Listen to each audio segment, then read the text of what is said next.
Hello, everybody, and welcome to Tunnel Vision, a show brought to you by USCFootball.com. I'm your host, Keely Eure, joined by Shotgun Spratling and Ryan Abraham. I almost combined both of your guys' names, but I didn't. Shotgun Abraham And Ryan Spratling. Interesting combo.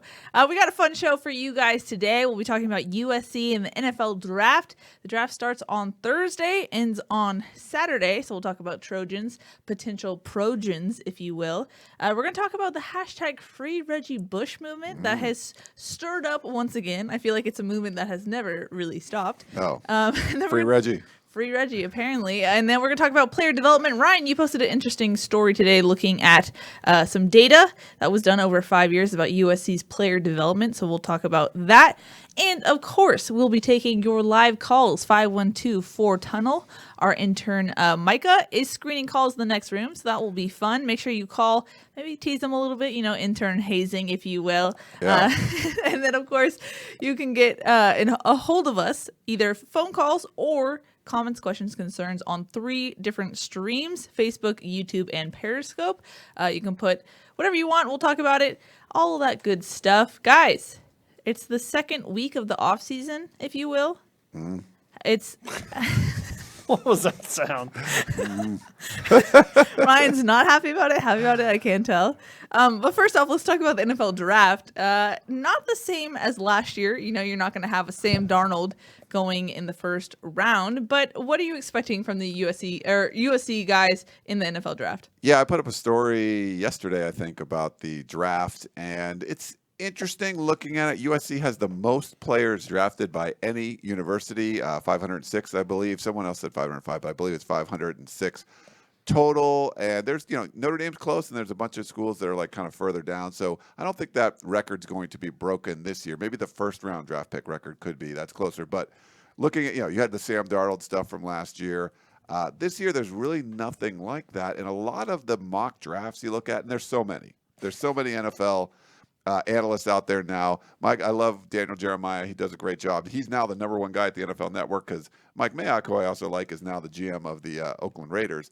But going forward, there's a lot of them. There's not a lot that go all 7 rounds. So when you're trying to do a story on the USC players this year, you kind of need ones that are going out beyond round 3. There's a lot of round 1 mocks. There's a lot of, more round 1 through 3. Not as many all 7 rounds. That's a lot harder, obviously. There's trades and all kinds of things. But that's where the majority of the USC players looks like they're going to be drafted. Thursday's all round 1. Friday's round 2 and 3. You might see a Chuma Edoga in that Friday round. I don't think any of the other USC players would be drafted until Saturday. So it's it's hit or miss. You don't know. Shotgun seems like he doesn't agree with that statement. I think guys could go as early as the 3rd round. I think Chuma has a potential of moving up to the 2nd round. Is his ceiling. I think a couple of the other guys that are kind of in that fringe middle of the draft could potentially go in the 3rd round. Okay. I think it depends on how the draft plays out. You look at a guy like Imam Marshall. Some teams probably have him rated high. Some of them don't as much. What position are they looking at him at? At cornerback, there's a number of guys that are going to go late in that first round. Between 15 and 30. But how many of them go? And then how many, how does the draft kind of flow that way? There's a couple positions where USC players where I don't think it's too strong, too deep, so they can move up and eventually be taken in the 3rd or 4th rounds when maybe you would expect them to go maybe a round or 2 later. Yeah. And I think Chuma Edoga is another guy that he could bump up around just because I don't think there's a ton. And it also depends on where teams are looking at him. I think he's versatile enough that teams may be looking at him as a tackle and a guard. So that versatility might help push him up if teams are, kind of they want to take an offensive lineman and they're kind of torn on whether they want a guard or a tackle. Hey, you can do both. So that might be something that helps him out. But it's very hard to do. There's no way to get a 7-round mock draft correct. No. There's no way to get a first-round mock draft. It's very, very difficult to get a first-round They don't even get the top 5 picks right. Like, it's very, very hard to do. And they change it all the time. I think they're kind of silly. I like a lot of people that do it. I do think they're kind of silly. Like, it's really – you can't predict trades and all this stuff. Part of it is the trades, but also it's become where at one point you could get the information like, yeah, they really like this player and stuff. But now it's become such a the NFL has become so large itself that it's become – a cloud of misinformation. Yes. There's so much noise being thrown out, and you look at a guy like, Patrick Mahomes. Bruce Arians loved Patrick Mahomes. The Chiefs took him right in front of him. Yeah. But so if he knows, like, okay, well, they might like a quarterback too, he's not going to say, yeah, I love this guy, you Right. know, and, you know, we really like this guy, we'll see. And then the Chiefs are like, well, I know he's, you know, or someone right behind them has to trades up in front of them because they're like, I know the Cardinals are going to take him. Right. So there's so much misinformation out there because of how, you know, how valuable a first-round draft pick is. You know, a first-round draft pick can completely change your team, you know, especially at the quarterback position. You look at the Chiefs in particular. But, you know, so I think that's why it's become so much more difficult. I think maybe in the mid-'80s to early to mid-'90s, you probably could get a more true sense because, you know, the GMs are telling, yeah, we really like this guy. You know, if he's there, we'll take him. If not, it's this guy. And, you know, sometimes it's just position of need that you need. Some GMs take, you know, best available, and that's what a lot of them are, is studying what the GMs have done before. Yeah. And what the team needs, and then deciding, okay. You're trying to project where they're going to go. Yeah. I mean, last year, when did we know Baker Mayfield was going to go first? Like a day, it was like the day before the draft. I mean, it was something crazy. Like everyone assumed like Sam Darnold or whatever. I mean, if you remember, Haslam came to the USC Pro Day. Everyone's like, "Oh, Sam Darnold's going to Cleveland. He's going to Cleveland." Yeah. And that changed at the very end. So, I mean, we don't know. You think Kyler Murray's going to go first? I guess we're still hearing that in the drafts tomorrow. But for the USC players, I mean, I think like a guy like Marvell Tell seemed to help himself.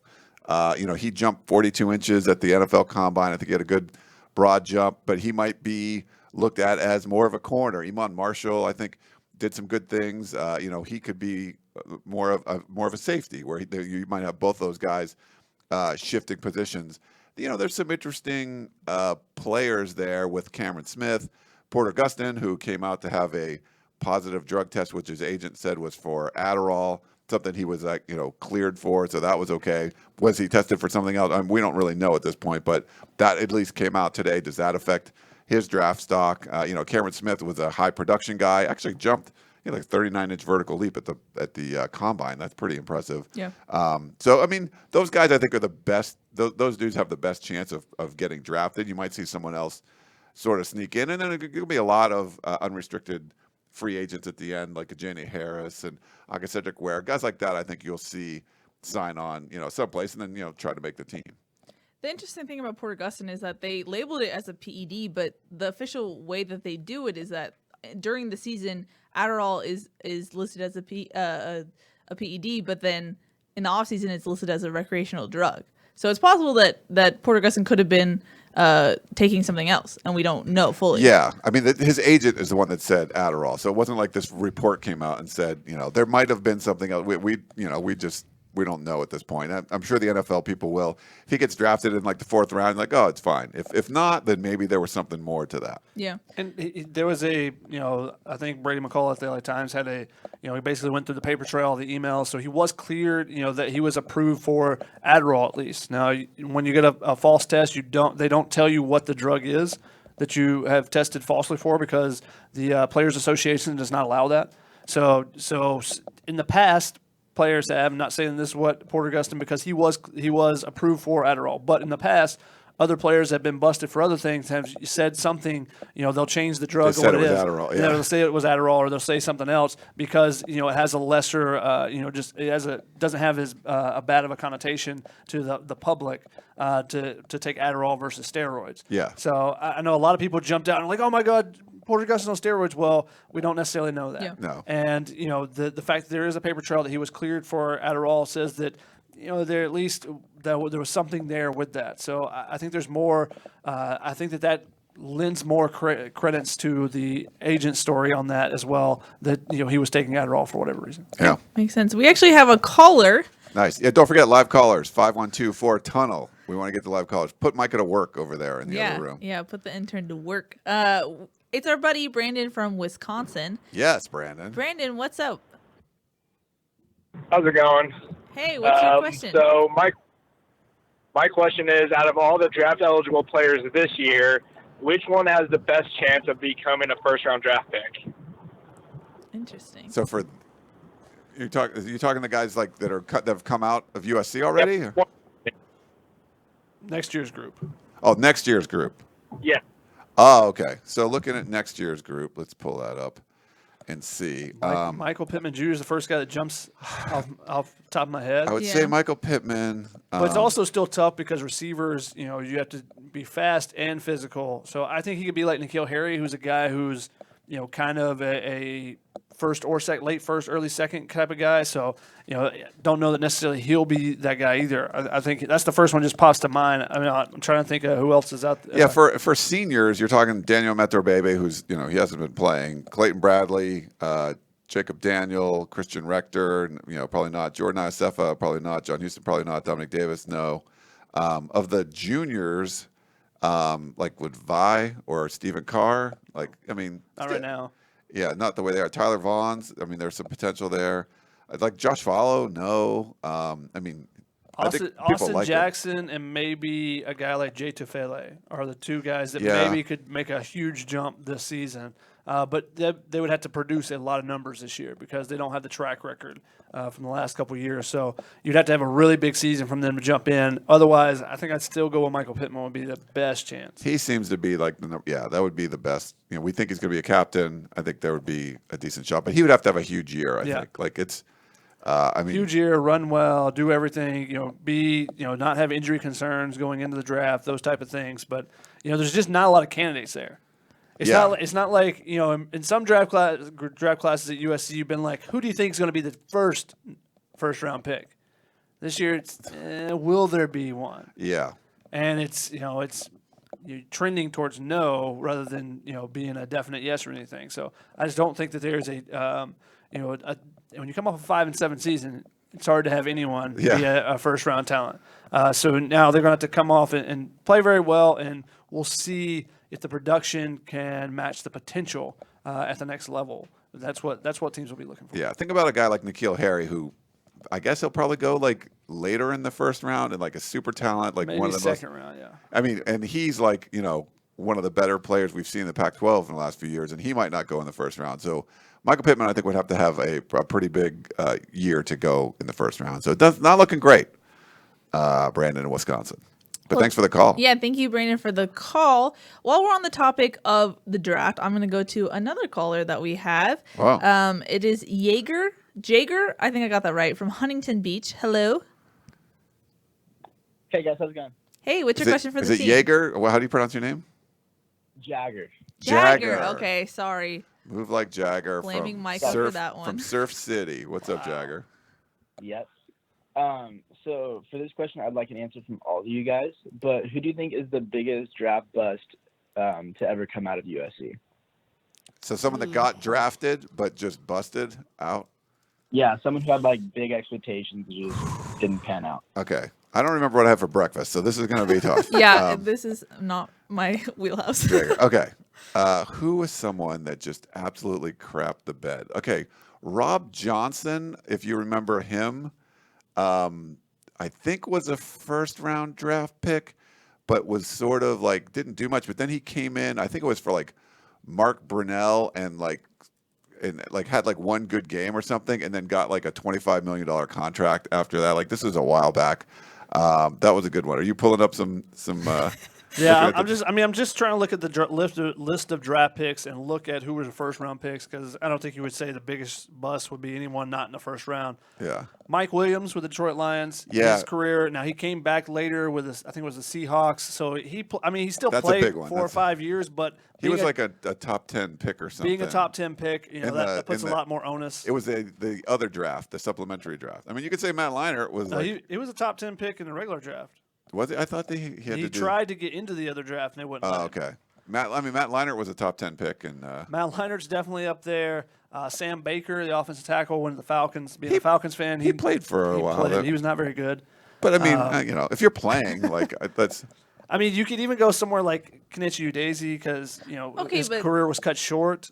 But that's not a bust. That depends on how you're defining it. That's not a bust. I want to look if you spend a first round draft pick, a top 10, 20, 10, 15 pick on someone, you expect them to be in your organization for 8 years. Yeah.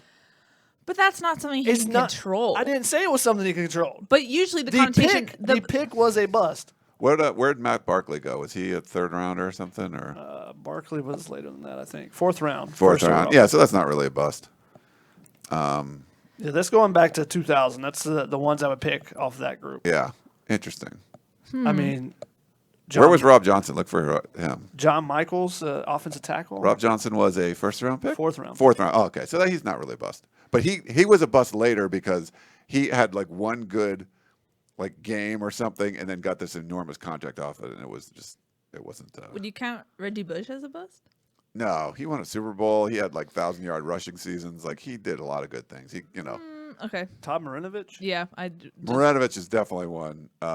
He was I think he went like 25th or something to the Raiders, and is that right? I mean, there's some offensive linemen that I don't know anything about because it's from the 80s. Dave Cadigan, James Fitzpatrick, Dwayne Bickett, Ken Rutgers. These are guys I just don't, this was when I was being born, so I don't have a background on When you them. were birthed. Yeah. birthed. To say whether or not. YouTube seems to say Matt Leinart. Yeah. Liner's definitely up. Taylor Mays. Mays was second round, Yeah. was he? He really didn't do much though. The second round. Yeah. I mean, he stayed in the league for like 6 years, whereas Leinart was like gone in like Leinart had a chance, but then Kurt Warner comes in, and it just it never really worked out for him. I think he could have done well, I think Leinart is definitely up there, and I think Leinart would agree with you on that. Yeah, but as he far was as NFL. also probably the greatest USC quarterback Right. in college. Yeah. So Who was a better pro? Matt Castle, and he couldn't beat out Leinart in college. Alrighty. Well, I think we addressed that. Yeah. Pretty well. Jagger, Thank nice you. job. Jagger. Didn't I say? Oh, Jagger. It is Jagger. Sorry. Jagger. Sorry, We Jagger. botched it again. I botched a lot. can't take you guys anywhere. Oh wow. Well, thanks for the live calls, the blitz of live calls there. But I mentioned Reggie Bush, maybe incorrectly. But free Reggie Bush was in the top of the show. That kind of started up again based on an Arash Markazi column in the LA Times. It's based on the fact that Reggie Bush is joining Fox Sports for basically the rival to College Game Day. And the problem that he's facing is that Reggie Bush is still banned from USC. So say the show was going to cover a USC game, Reggie Bush can't go to USC practice. So it causes this weird thing where Reggie is still banned from USC. And the thing that came out of Arash's article was that USC had tried on 3 separate occasions to essentially appeal the NCAA's decision of, hey, can we not ban Reggie for life? And they essentially said no. And when Arash reached out to the NCAA for a comment, the NCAA said no comment. So, Which they're good at. They're very good at giving you no comment. true. So it just seems, Ryan, like this saga just continues. It does. There was also our friend Sports by Brooks, who was on this show when he came back out of retirement or wherever he was. He's a big push on that too. Matt Leinart went on one of the ESPN radio shows talking about that. They tweeted that out earlier. It's been a thing on our message board. I think like a year ago I said, I'm going to make this like a campaign of my own. And that sort of lost steam. Shotgun and I did see Reggie Bush at the playoff game at Oaks Christian. I did interview Reggie, and he said he wants to be back at USC. Got to plug my own content. Yeah. And, Dan Weber brought up, if he wants to come to USC practice because he's covering college football now, he's an analyst, and the NCAA says no, there could be some lawsuit there because you're not allowing him to, do his job and all this kind of stuff. Mm-hmm. So there's some weird stuff going on. It's dumb. Like Chris Webber was banned for 10 years. Yeah. Reggie Bush has been banned for more than that. Is there any particular reason? I don't know. Like he didn't go out and, kill a bunch of bunnies or something. Like this was he didn't do. It seems very personal. Yes. It does seem not personal. seem objective. It just seems very weird. And having sat through the trial, it seems just very weird all around. Through the Tommy Nair trial. Yes. Yeah. Sorry. And also, because you have the college basketball scandal going on, and now suddenly there are college football programs that are being, their names are being thrown around by witnesses and stuff as, having paid off people. It's going to bring the question up more and more as the continuation of these 2 different scandals go on. The admission scandal, and which they're still investigating, and there's more people being involved in that, and as well as the college basketball bribery scandal. Yeah. And how those play out, I think, will ultimately impact Reggie Bush's standing with the NCAA, because I think they're going to get to the point where they're going to be like, can we really keep this one guy out of, from going back to his university. Even if he doesn't have to, he doesn't get the Heisman back or whatever it is, but you're really going to keep him from associating with a school that he went to for multiple years, and maybe he has a degree. I don't think he has the degree because he left early, and since he's not allowed back in school. But potentially, like, if he wanted to go back and get his degree, can he not do that because the NCAA rules? Yeah. Like, that's kind of messed up. When it's looking like, oh well, there was bribery and people accepting money in a lot of different places in the country. Are you gonna just pick out one person and say, well, you were the first one that we said did it, so therefore we're gonna keep you out, but everybody else we're just Right. It's too late for us to make any judgments on them, I guess. And USC needs to step up to the plate here and just like, look, this ain't happened. Stop. It's over. Like, they need to show some huevos. Or like, they need to come in and say, yeah, this is over. We're gonna let Reggie Bush come back. We're gonna have a freaking parade. He's gonna, we're gonna put his number back up in the Coliseum. We're gonna petition to get, to reinstate the Heisman with the Heisman Trust and all that stuff. All that stuff needs to happen. And the thing that people don't understand, if you're a USC fan, or if you're like a Notre Dame fan on Twitter, you're like, he cheated. It was different. This wasn't like what Chris Webber didn't get paid by boosters to like come to the school. I mean, that's what happened there. I believe that's what happened with Chris Webber. And you saw Cam Newton, like, was, his family was paid money so he would go to that school. This was a wannabe agent paying Reggie Bush to try to leave the school. Yeah. Like, it's a very different. If there was if any evidence of like USC paid money to get Reggie Bush in and you won a bunch of games, it would at least make a little bit more sense. But it wasn't. USC didn't acquire Reggie Bush and his talent illegally or against any of the rules. That's why this is baffling. Like, it does seem personal, Keely. Why the heck would his dad and his family taking extra benefits from some wannabe agent being the worst thing in the world? What North Carolina having all these crazy, stupid classes that don't exist and there's things that are way, way worse. It doesn't make any sense. The NCAA never sets. They say that it set a precedent and everything, but when you kind of compare things, complete apples and oranges, you just don't understand how this is even possible. So you have to hashtag free Reggie Bush. I'm behind this 100%. This is just dumb hypocrisy by the NCAA, and it just needs to end. And it's also similar. You look at, our buddy Joey Kaufman is now covering Ohio State. One of their coaches has just been thrown into the mix as far as the college basketball bribery scandal. One of their football coaches alleging that he asked someone to pay money to a player so they would stay in school. It's not even USC saying, no, here's some money, stay for your senior year. Right. It's the opposite of that. It's someone saying, hey, here's some money, don't go back for your senior year. So it just doesn't make sense when you compare it to the other things. Just like you said, like, they don't do things on precedent, which probably is shows you how much you need to know about the NCAA. But when you do actually compare them, there's no comparison. What happened didn't benefit the USC football program at all. Like, paying Cam Newton won Auburn a national championship. Like, there's a huge benefit there. Cam Newton should never be able to step foot in the state of Alabama if you want to compare the two things. Whatever happened with Reggie Bush's family getting a house and all that stuff did not help the USC football program at all. So the fact that he has to be banned from the program doesn't make any sense. There's been plenty of instances where money was paid, it benefited the program. The USC football program was not benefited at all by what happened. So that's where the disconnect for me is. It's just like, that doesn't make any sense. Yeah, it's a huge disconnect. Hypothetically speaking, though, if Reggie Bush just showed up, then they let him in. What does the NCAA do?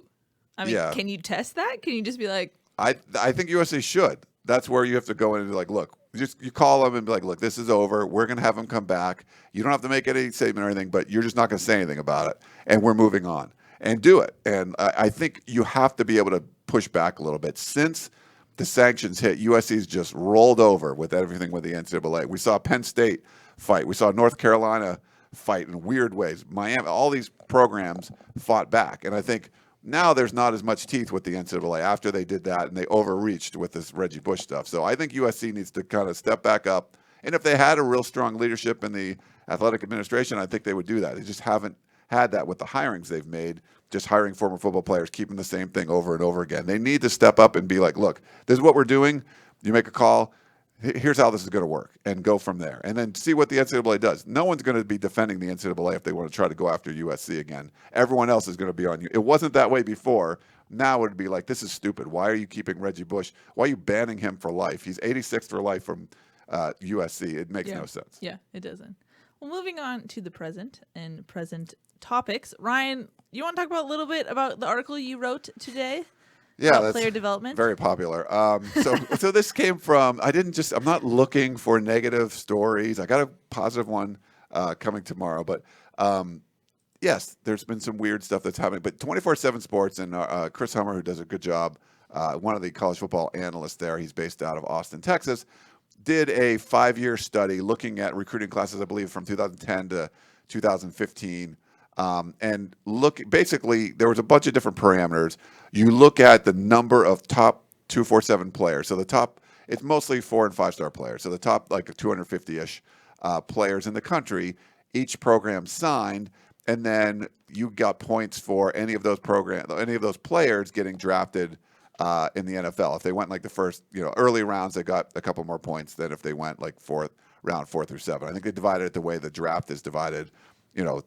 Thursday, Friday, Saturday, whatever it is. So anyway, you got points. It was like, and then there was a development rating that he gave to everyone. Now, the top 4 programs in the country were Florida, Alabama, Clemson, and Ohio State, and they all had a development rating of 1 point something. So it was over 1. So that means that of the players they brought in, a lot of them went on and were drafted by the NFL.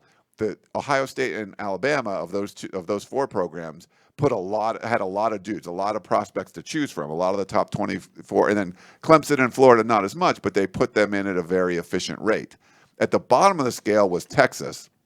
They were like 0.18, so they had a lot of the top 247 programs, but only 10% or 10.5% of them were drafted. So of all those elite prospects that Texas signed, only about 10% of them were drafted in the NFL. So that's pretty bad. Texas actually will not have a first-round pick this will be the 4th year in a row, which would be like the first time in like 40 or 50 years. Wow. Whereas UTSA has had a first-round pick, Baylor, like every other Texas program, has had a first-round pick during that stint, but Texas has not. Yeah, and USC wasn't as bad as Texas, but on the bottom of that scale too. Now, the weird thing is USC signed the second most top 247 prospects behind Alabama. So as far as elite recruiting talent coming in, USC was only second to Alabama, but they only had 33.3%. A third of those guys end up being drafted by the NFL. So their development rating was 0.6.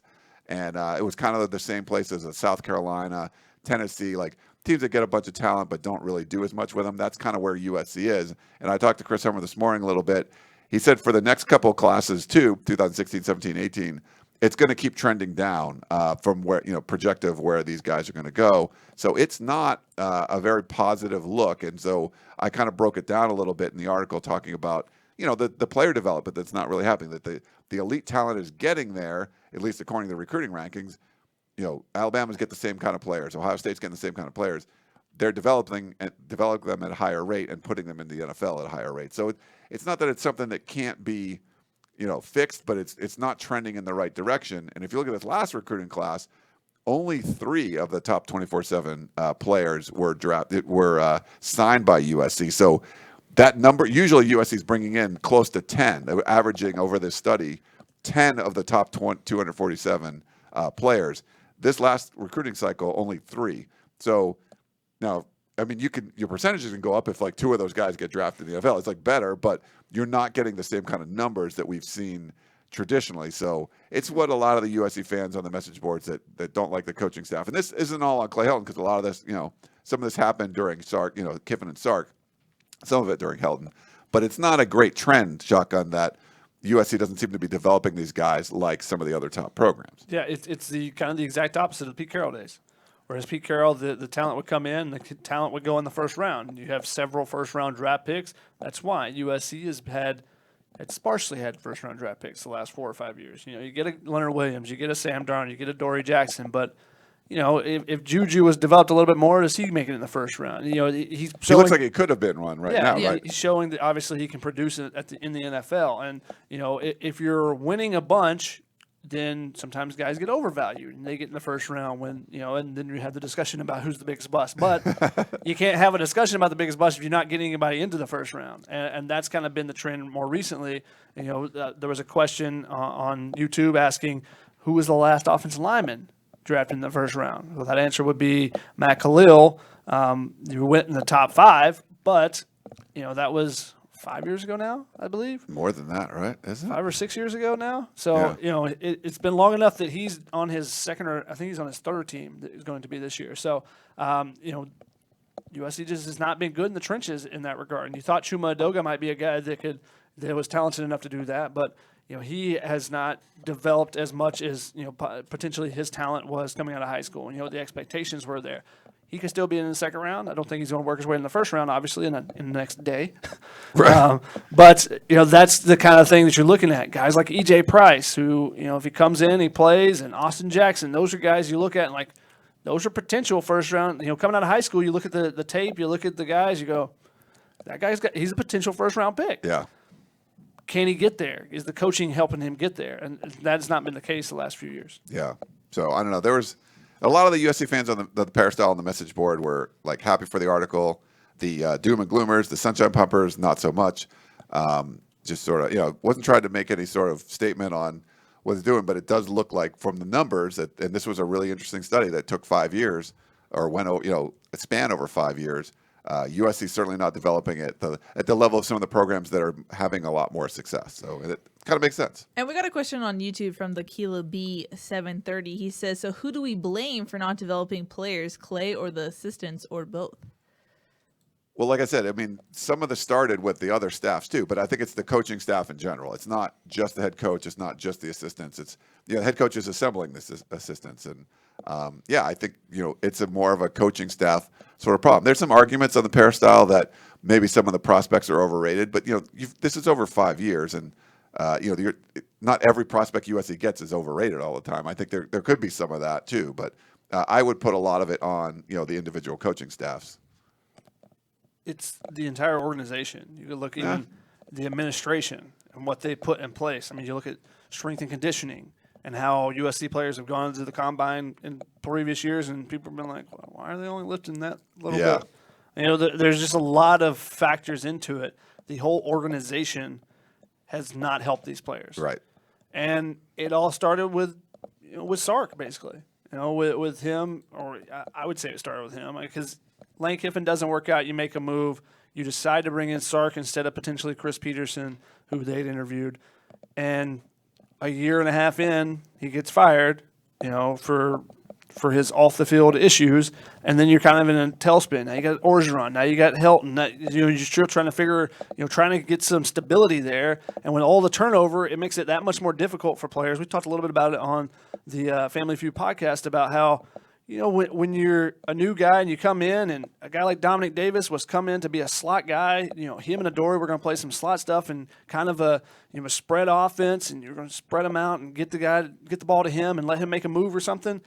Well, when Helton came in, he completely changed that. They didn't want to do that anymore. So now that guy, and you look at some of the DBs, and they've had 3 different coaches in their 4 or 5 years at USC. How do you, if a guy's teaching you one thing and the next guy comes in and teaches you something different, is that building on what you've already learned, or is that taken away? You have to relearn stuff.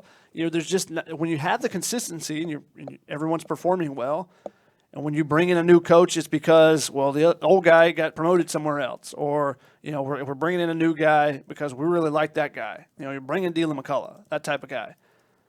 That hasn't been the case. It's okay. Who can we get? Because who wants to come to USC? To an extent, because you're struggling, and coaches want to go where they know that they're going to have talent, produce talent, and then be able to build on their career and go somewhere else. Yeah. And that hasn't necessarily been the case at USC. Yeah, I think like Shock had said, the organization in general is a great point.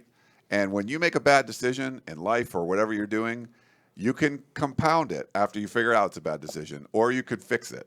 USC completely just compounded their bad. The Lane Kiffin decision was bad. He was at Tennessee for a year. The only reason you hired him is because he was under Pete Carroll, blah, blah, blah, whatever.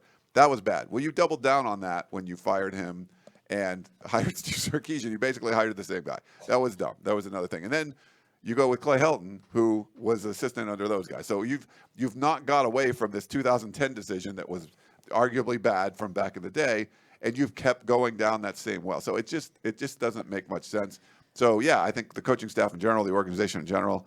But if they had made a good decision, even after, if you go with Lane and you hire someone else, you hire Chris Peterson instead after that or whatever, you're probably not even having this discussion. But you've just compounded one bad decision with making more afterwards. And here you are, an underachieving team. And as Super OC pointed out on YouTube, culture. Yes, 100%. And if you hire the same person, like you just said, with Kiffin and Sarkisian, you bring in their assistants, that's all culture. Yeah. And that stems from Pat Hayden, Lynn Swann, even the entire university culture. Of the fact you hired Swann to be a fundraiser when maybe you need somebody that can make some decisions. Yeah. Sometimes you need an outside voice, and USC's been keeping it all inside, and it's not been good. And we've talked about it ad nauseum. But Ryan's rules. My rules: hire somebody that's whatever your job is. Hire somebody that's done that job well. So whatever you're doing, you're a ditch digger, get someone that's dug ditches really, really well. And then I add for the USC side, they can't know the fight song. So don't hire anyone that has USC ties because you've done that so many times. I know people get mad. You want the Trojan family and the network and all that stuff. Yes, but you've abused that. So you've lost your hire a USC person privileges. Just like in Pulp Fiction, you lost your LA privileges. What they said to Bruce Willis or whatever. Never seen the movie. You've never seen Pulp Fiction? I'm okay. sorry. You've lost your hiring from the USC family privileges. For those big jobs, just get someone that's done it before and has no ties to USC, and you will be much better off. Agreed. Looking forward at what this offseason looks like, someone asked about PRPs. Usually they start kind of throwing unofficially in May, and then PRPs begin in June. I believe Ulau on YouTube asked, are fans going to be able to see PRPs this season? AKA, are we going to be able to film it and put it on the site? Do we know that yet? I don't think we do. We don't. The last couple of years, it's become more and more restricted. They were throwing over on Howard Jones Field or Brian Kennedy Field, but that is they're saying it's a closed facility, and if we went in there, then they would have to staff it, and it would become some official practice. They had this whole big explanation why we can't do what we've done for years and years. But we could stand up on top of the track field and film it from there. Parts of it, we couldn't film, like the team stuff. We've talked about this on our podcast with Dan Weber and Keely and myself, where they've made these PRPs more like practices, walkthrough practice. They want to run the plays. Now, so we don't know for sure how that's going to change. Usually it doesn't get better. It's usually only creeps worse. But with Graham Harrell coming in, it's not about learning every play in the playbook. It's not about you have that stack of plays. It's really about quarterbacks getting reps. What the PRPs used to be, they used to be fun, competitive. Quarterbacks throwing to receivers running to grass, running to try to find an opening, and them trying to be on the same page and hitting the open guy and just moving like that. I think they want to get a lot more reps as opposed to here's this big playbook and we're going to run all these things, which that's what they've been doing the last couple of years. My gut is that they don't really need to do that anymore. Yeah. So maybe it's going to be a little bit more open. I'm not holding my breath, but we'll see. It's usually gets a little bit more and more restrictive. We get to do stuff that a lot of people that cover programs don't do, but we're creeping towards what other programs are doing, where it's becoming more and more closed off. Yeah. I mean, as far as if it's going to be less scripted, how much does that help guys just have fun and be naturally competitive? Whereas before, you could argue that having the script over 2 months of summer and then going into fall camp and having that script again, it kind of burns out guys and makes them already sick of what they're doing before they even step into fall camp. Yeah, they used to be a lot of fun. Like there would be a lot of pictures of guys with their shirts off and flexing for you. And the players love it. They love when we come down there. If you got your camera, they're going to pose for you. They pose for me, whatever. Even when we were up on the track field, they would pose for us, like walking off the field. They'd want to see that. Or if they made an interception, they'd come over like, hey, Keely, can I see that off your camera? Like, and so we've kind of got away from that. But it was a lot of fun. They would do the one-on-ones, and those were super competitive. They'd stay afterwards, and I remember Jenny Harris coming out, and he was he wasn't a wide receiver. They made him a wide receiver, and he was making all these plays. Like, wow, he hadn't played wide receiver since he was 7 years old. I don't know if you can it's going to be hard to do that anymore. Like people have merged in the summer before because of the competitive nature of it. Now it's really just more about, or at least it was more about just kind of running the plays, and it wasn't very competitive. Like if a Jenny Harris came in today as a DB the way he was, he never would have got a chance to, switch to play receiver and then switch back and stuff. And so I don't think it would happen in the kind of culture that we're seeing now. Yeah. And Keely even mentioned earlier in our podcast that it can get monotonous when you're running the same plays over from spring to summer to fall, and you're not having the fun you want to have. And I mentioned that it's much easier for it to be monotonous when you're coming off a 2-hour workout too. You just got done running and killing yourself, busting your tail, and suddenly you're like, okay, you run these same plays, the same ones you just ran last week over again. All right, go. You run throw it. Like there's no enthusiasm for that. Where it's like, okay, one-on-one competition periods. Now we're gonna go at each other, and it's fun, because then you got bragging rights, and you can go through the rest of the day, the rest of the week, or whatever it may be. But I think that they've got to get back to having fun. If Coach O brought some cookies back and that's what it takes, whatever. I don't know, but I think that's part of something that needs to be a part of the culture. When they have music in practice, guys get really excited and they start dancing and stuff. They brought that a little bit. They're trying to make some changes. So we'll see if they make some changes this summer as well. They made some changes in the spring that were positive. We'll see if they continue it as it goes. I think it would be great if it became again player-run practices where Graham Harrell goes out to JT and Jack Sears and Slovis and is like, hey, go out and run the stuff we did. Like, that's what the instructions, not here's a book of what we want done and go do that stuff where, okay, page 7, we're going to do this. If they were just like, hey, remember what we did in spring? Go out and do that with the guys. I think that's perfect, where they're going to run it on their own. And hopefully they do that. I think that would be beneficial. And the interesting theory about that, Ryan, is that Graham Harrell said one of the most important things for the quarterbacks in the offseason is to develop leadership and see which leader is going to stand out. And so if you give them kind of free range, I think it gives them more of an opportunity to become a leader. Whereas if you're just running scripts, you don't have to lead that necessarily. You're just saying, okay, we're doing this now and go do it, So I think it would be interesting if we see more player run in that sense. I know on the defensive side, Clancy Pendergast said on the last Thursday practice of spring camp, he let Jordan Iosefa and John Houston kind of run things for the first half of practice. So what he wants them to do during PRPs. So it'll be interesting to see how it plays out. But I mean, more fun would be good. My favorite times of PRPs was watching Juju and Adoree go at it just for fun. To me, that's what PRPs are about. But let's get into questions, shall we? Yeah, let's do it. Let's do it. Let's see. We're 45 minutes in. How did that happen? I know. It's pretty crazy. When we get calls and we have a meaty top section, it gets pretty long. Yeah, there's some meaty stuff to talk about. Yep. Let's see. Jasper Smith says on YouTube, as the draft is concerned, for the 2020 NFL Draft, do we have any potential first rounders? Did we already discuss this? Pretty much. Yeah, we have. Okay. Sorry. Let's see. Michael Pittman's the potential one we yes. saw. Yes. Sorry. That's all right. It's hard discussing things and then going straight into questions. Yeah. Let's see. Sorry. Ron Major wanted to know, what do we do now? We just lift weights until August? Wouldn't be a terrible thing, Ron. That wouldn't be a terrible thing. Just lift some weights. Someone asked, do we have, I think it was LDR asked, do we have any information about Osmus and his program so far? It seems to be more like there seems strength to be a bigger aspect of it, just from watching some of the videos and stuff. I don't, we don't know for sure yet, but yeah, it seems to be. It's going to be a different, like we talked about. Like if you're changing something, you get a different gardener or whatever. It's going to be something a little different. This is going to be a little bit different with the strength program. So they'll be emphasizing different things. I think strength, strength is going to be more of an emphasis there. So we'll see. It might affect some positions more than others. I heard that there was more emphasis on powerlifting and across all positions. I mean, is there a need for specialization based on which players? Your strength and conditioning? I mean, I think this group has to get stronger just as a whole. Yeah. Start with that, and then you work on the other stuff. Yeah, and it's weird because everybody will respond differently, and I think a lot of the benefits of having great strength programs is that there's going to be customized plans. But I've heard the same thing where it's going to be more powerlifting. Does like Jack Sears need to do more of that?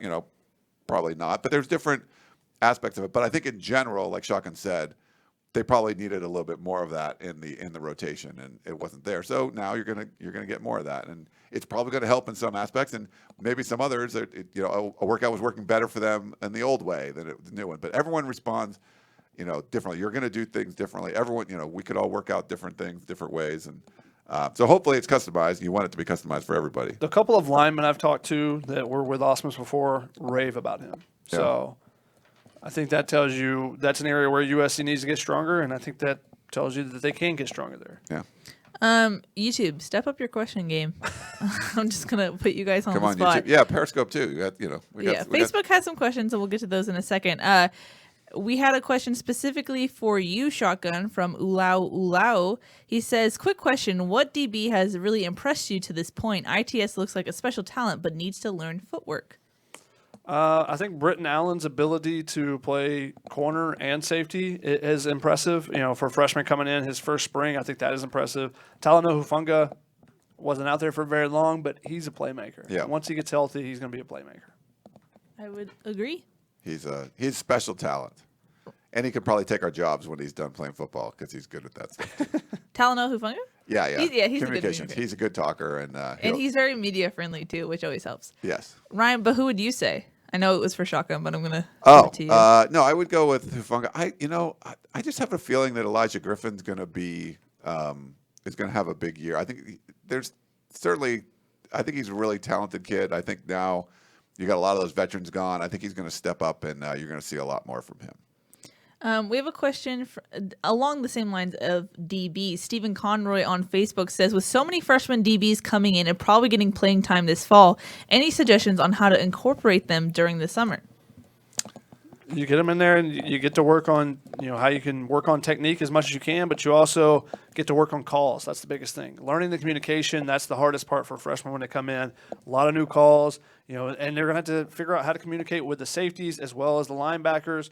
So I think that's the biggest thing for the new guys when they come in, for the cornerbacks at least, is getting the communication from the outside, and then you just go play. Adonis Oti and Kalana Makala and those guys, just go play and see what you can do, and then you go from there once you get to the fall. But the biggest thing is the communication. That's what you can work on most, because the coaches can't come work on your technique during the spring workout. So you got to get down to the communications as much as you can. And I would like to see, I think certainly that's important, but when we talk about doing one-on-ones and stuff, you got a whole bunch of new DBs coming in.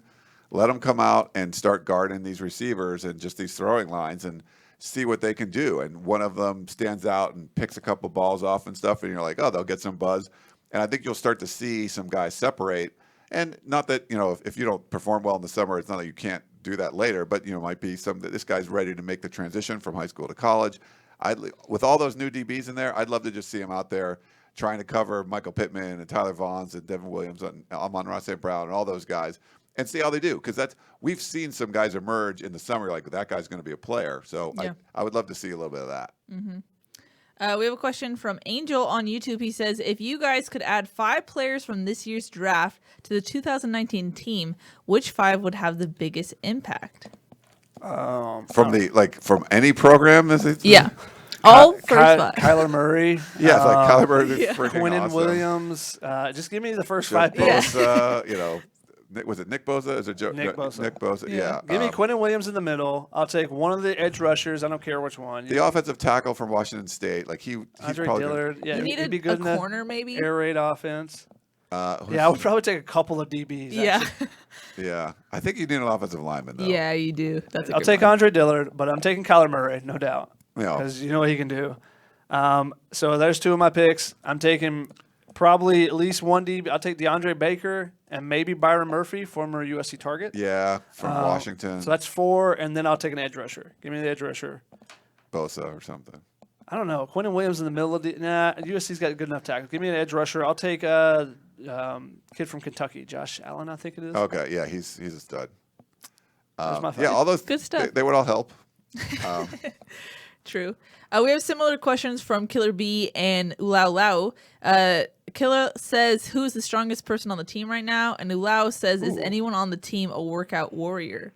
Now that Porter's gone, who's the workout studs? I would say maybe Connor Murphy. He works out a lot. He was done it. part of the discipleship of Porter and And- his family. His brother is a workout person. His His dad. Murphy? His his sister's dad- a workout like fitness model or something. But his dad was like a fitness Mr. model. Olympic. Yeah, I think thank so. you. Thing. Yeah. But yeah, his sister I think went to Arizona State, and she's like 6'2", like some kind of fitness model or something. I mean, he has this brother too that's in the NFL. True. That's true. That is- And Connor has this really amazing mullet going right Does now. it? So Always, yeah. that's Such a great mullet. strength right there. So I like that call. But then who's the strongest? Is that the same thing in your mind? I don't know. Who would you I say? mean, you look in the middle of the defense. Those It's are like usually the guys. Fele maybe. Yeah. Or Peely Peely. maybe. I don't know who's the strongest of those guys. Yeah, I'm not sure. Well, I'll try to arm wrestle them all and tell you how it goes. that sounds interesting. Oh, speaking, should we tease this already? Next week, we're gonna have the new drum major on the show. How Oh, exciting is that? I was going to keep it a secret. Oh, but my that's bad. I'm right. sorry. No, that's I'm excited. I want to tease it. No, India Anderson. So if you didn't see on social media, it's pretty cool. So USC is going to have their first female drum major. So reached out to her today. She's going to come on the show. She'll be in studio next week. So get your questions ready for that. Yeah, I think it's a cool deal. It's not Tommy Trojan. They said today on social media, don't call her Tammy Trojan or Helena Troy. She's a USC drum major. So the last guy did it for a couple years. Are they usually like grad students, or are they like, I don't know. No clue. We'll talk to India about it. But pretty cool. You see the picture of her. I mean, none of us would want to fight her. She's fierce. She's tough, and Did she's you got a watch- sword in her hand. When she got named, she immediately was like, "I'm ready." She grabbed the sword Yeah, and it like was did the thing. I was crazy, like, whoa. She was like practiced this. She's before. ready. She's fierce. She's yeah. So she'll be on the show next She was a week. tuba player, right? So she was in the tuba Oh, group, shouts and then to the went tubas. to yeah. Yeah, I actually know a former drum major, which is weird. Oh, really? Yeah, that's so there. We have a Twitter question from Twitter. Easy Rider 68. Hold on, we'll pull it up. He says, "What did you guys think about the special teams play during the spring? Do you think it will be a repeat of last year?" I think with Ben Griffiths Yeah, there, it can't be a that repeat. can't be a repeat. There can always be a repeat. You could get injured and then go Yeah. back to punting 22-yard punts early in the season. But it's hard, True. like it's hard to tell like team wise what we didn't see a ton. But at least on the punting side, you've gone from like should be adequate to usually was below average to now could be special. I think that, way above average. that he can change the game. He can flip the field a little bit more. He also can punt in different directions. He's used to kicking on the run, so that's not something you can do. Just different things with him.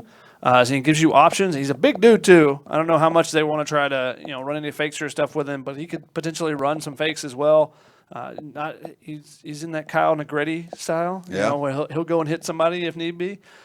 So I do want to see him tackle somebody. I think the That's gonna biggest be question, awesome. the biggest question is getting Chase McGrath back and then having him battle with Michael Brown. I think that's a bigger question mark coming out of the spring.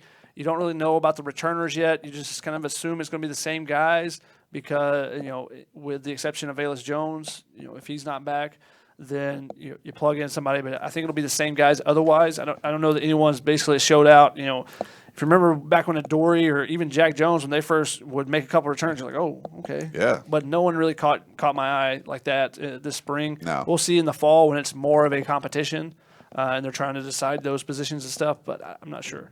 I want to see like some guys making a nice return off of he outkicks his coverage. Some dude's making a amazing return, and like the second to last guy, he has to make a cut. And he basically is cutting like right towards Ben Griffiths. And so normally if it's just a punter, like you could make that quick move right away and beat him.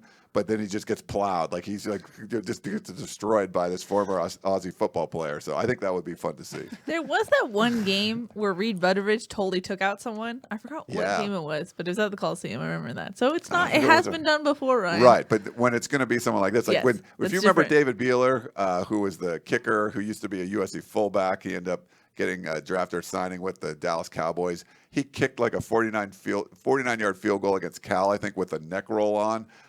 So he was like their long field goal kicker, but also playing like fullback and stuff. So badass kickers are pretty cool. And they loved him at the I remember he went to the NFL Combine, and usually he was on the day like kickers, I think it was like tight ends and then like special teams players. When he did the bench press, like people were leaving because like the tight ends were done, but you don't usually watch it. No one cares about the kickers bench pressing and stuff. But he drew a crowd and became like like an early sort of viral video. Like whatever, he put up like 28 reps or something on the bench press for a kicker. So that stuff's cool. So I love when kickers are like real football players. Not that they're not, but like these are guys are like real football players. Punters are people too, Ryan. Yes. Punters that played 7 years of Australian rules football are definitely people. Wow. We have a Facebook question from Steven. He says, has there been any clarity on whether Clancy Pendergast is going with a 4-3, 5-2, or 3-4 defense this year? All of the above. Yeah. He'll use all of them. They're showing more 4-down fronts in early down situations, and then they'll break out their pass rush unit for third downs and stuff. So I think it's going to be more based on down and distance this year, even more than it has been in the last couple of years. Yeah, I think when you see Connor Murphy in, it's going to look more like a 4-2-5 kind of thing. But there's Hunter Echols in there. Now it's going to look more like a 3-4 kind of thing. So it's just it's going to depend on the personnel, how much they rotate. I mean, we're curious to see. I think they could. There's a potential to rotate a lot, especially with the depth you're going to have in the front seven. But we haven't seen a lot of that. Traditionally, they talk about doing it, but I don't know if it's going to happen. Yep. We have a question from Ryan Young on YouTube who says, which early enrollee besides Drake Jackson will most likely make an impact? Ben Griffith. Yeah, that's the first one that came to my mind. Yeah. Who else? I was going to say think Drake London, but he's not early enrollee. Could be Britton Allen potentially. John Jackson III, I think, has an opportunity to get in those roles, especially if they go more 4 and 5 wide, just because of the numbers at receiver and the fact that he'll have a little leg up. So we'll see in the fall how he fits in when you get Munir McClain in there, you get Drake London in there, you get those guys. So, but he's another name that comes to mind. A lot of the other guys are in positions of strength. Yeah, we'll let Raylan Goforth and even to an extent Britton Allen, because he's at safety behind Isaiah Polamau and Talanoa Hufunga, and there's already a nickel with Chase Williams. So some of those guys are just in positions of strength already. And Keaton Slovis, the same thing. He's going to be the backup as well. So yeah, I would go with that.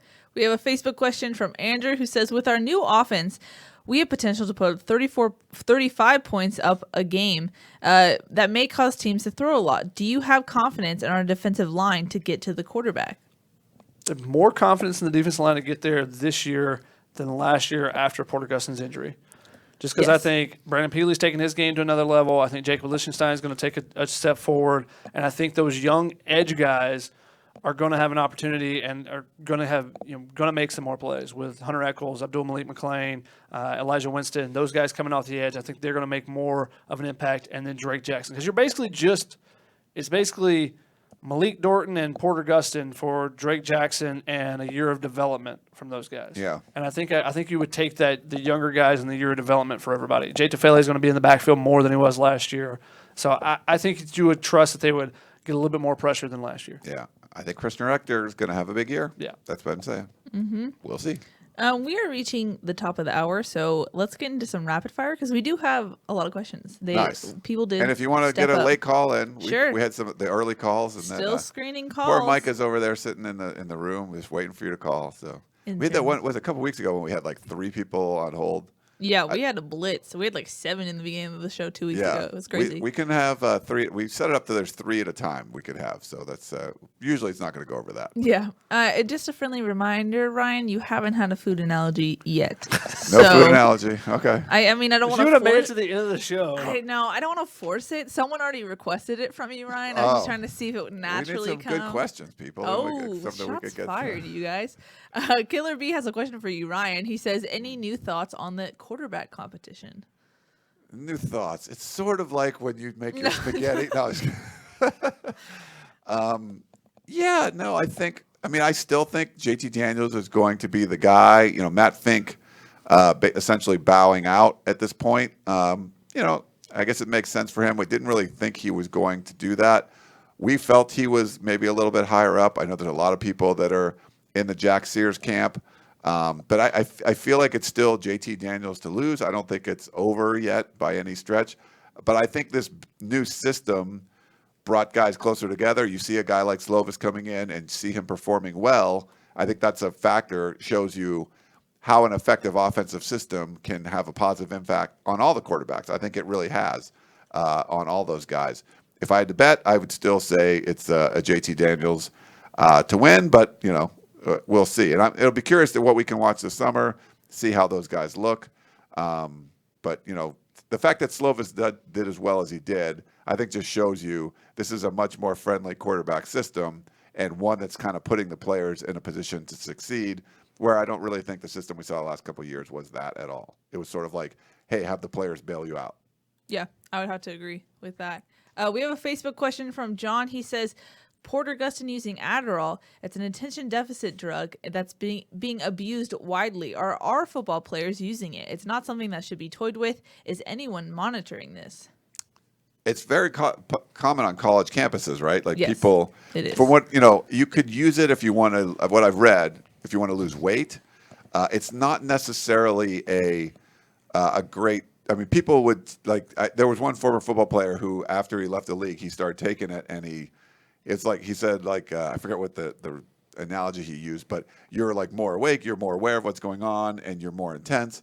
So I don't think it's really more for working out. It could be more for playing in a game, and things like that. But it's used commonly by college students to stay up late and study and be more aware for their tests and things like that. So it's a college problem, not just a college football or sports problem, I would think. Yeah, it's been an issue in the NFL. A lot of players have used it, and it got put on a performance enhancing level because it keeps you super focused during the game. Because if you're in a game, you're going to be locked into what you're doing, and you can be super focused at what you're doing. You're going to play that much better. So I think that it's something the NFL is trying to figure out, and it's the potential that it may not even be a PED any longer on the next collective bargaining agreement. That's something that the players have pushed for, I believe, just to try to get it downgraded to not being on that level. So because, in 2013, I think it was, or 2014, Richard Sherman estimated that 50% of the league was on it. Wow. I think is what it was. I'd have to look that up in a minute. But, so a lot of the players were using it. So I don't necessarily think that it's in the PED category that you think. When you think PEDs, you think steroids. Everyone thinks steroids. Right. But performance enhancing, something that makes you a more focused player on game days, that is performance enhancing as well. Yeah. I think there's some dangers too when you use it working out because of what it can do to your heart rate and stuff. So I'm no drug expert and stuff, but it's, we'll see. Hopefully, for Porter Gustin's sake, hopefully it was just that he asked to use that or whatever. He was coming back off of the injury, and there's nothing else that he was using there too. But if there was, then you're going to probably see him drop in the draft if there was something he was using that wasn't announced that he wasn't supposed to be. Yeah. We have a Twitter question from Steve. He says, anecdotal or otherwise, have you noticed a decrease in renewals from donors? My tailgate is going to be about half the size for 2019. We hear a lot of that, unfortunately. We're not getting sort of official numbers from USC. I think we've talked about this in the war room, but we've got a lot of calls, texts. It started last year when everyone had to change their seats essentially twice. You went from 2017 to wherever you were sitting. 2018, they took out all those seats, so you had to move then, and then people moved again. They sent out a lot of renewal notices. You had to pay higher fees and renovation, all that stuff. So there was a lot of people complaining, but there's some people who were taking advantage of it, where basically there was more open seats. Like if you were waiting for better seats, some of those people with better seats got mad and left. A lot of them they've had the same seats we've heard so many times. Our families had these seats for 40 years. The people that would sit next to us, they were in our wedding because we sat next to them at football games all the time. And then basically that all changed. You were moving and you weren't sitting next to your neighbors, and that was a big part. And I think USC probably underestimated how important that was for a lot of the fans. But it was a big part of it. But so some of those people didn't renew, but it opened up better seats for some other people that were like, hey, I'm going no matter what. This is a tradition. So you got to move your seats, but they actually ended up improving their seats because people left. But I think it's as a result of more people not renewing their seats, and then some people kind of using that to take advantage. So we don't know the numbers. We'll see when the season rolls around, but I don't think it's going to be positive. And I wrote a story about this last year about being like the perfect storm because parking stunk last year, tailgating went away, everyone moved their seats, higher prices, all that stuff. Then the team goes 5-7, and that's about as bad as it gets. So I think it's not going to be positive. If they come out and start winning games, though, I think you'll see people coming back. But it's a reduced stadium, 77,000 seats. The first game, Fresno State might bring 20,000 people. So, but we'll see how many USC fans end up going there, and if they give us any kind of numbers as far as season ticket renewals go. Good stuff. Shotgun. Tester Troy has a YouTube question for you. He says, have you noticed any dogs fighting for that starting spot on the offensive line? I believe that was Yulau. Same thing. Same thing? Oh, Yes. Okay. No, it's the same five guys. I mean, I think Brett Nealon has taken a step forward and basically entrenched himself at the center spot. But I think it's going to be, and Elijah Vera Tucker will be in there, Jalen McKenzie will be in there. They'll be the three new guys that you have, but there's not a lot of competition right now. So I don't think you necessarily have to be a dog at this point to be in the top five. No. You can be a pup. Just kidding. JFeezy8 on YouTube says, guys, why does some fans and analysts anoint Jack Sears as the next Michael Vick? I know he had a decent game against ASU, but come on. He ain't no Michael Vick. I'll tell you that. No, because no one's Michael Vick. No one's running a 4. I think you're running a 4.2 something at the combine. Something ridiculous. It's the best time ever by a quarterback. That's not going to happen. I don't get it. I think it's mostly people that think that JT Daniels stinks. And sometimes when you get something stuffed down your throat, let's say,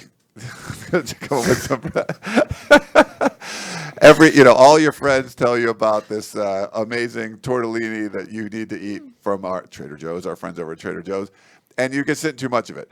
Game of Thrones, people just stuffing down your throat, and you're tired of it. JT Daniels comes in, and he was anointed the second coming. He graduated early. Everyone talked. That's all you couldn't say JT Daniels without he should still be in high school and blah blah blah blah blah. And some people are tired of it. And then the offense stunk. So they're going to say, you shoved this guy down my throat. You made me eat this tortellini. You made me watch stupid Game of Thrones. And then I didn't like it, and it stunk. So now I'm totally against that. Even though you might be going forward, like the last season of Game of Thrones is coming out, or we're having this big pasta dinner over our house, and the tortellini is going to be featured. But I'm tired of it. I don't want that stuff anymore. Is this bad? I was trying to work at the food thing. And so they're over it. Now, I'm not blaming JT Daniels for the offense stinking last year, but some people were tired of hearing about him, and so they're going to blame him for the offense. If Jack Sears started all the games last year, the offense still would have stunk. It was the offense that stunk, not the quarterback. So I don't buy that. So Game of Thrones, maybe you're watching on your phone instead of on a big TV, or the tortellini was expired and you weren't. It wasn't the fault of the tortellini of the Game of Thrones. That's why. But I think that's why a lot of people hate it. The offense stunk, and they were really tired of hearing about the guy. To be rapid fire, that was a very convoluted I'm answer. sorry. I tried to work in You should not be talking shotgun. I tried to work in the food offender. analogy.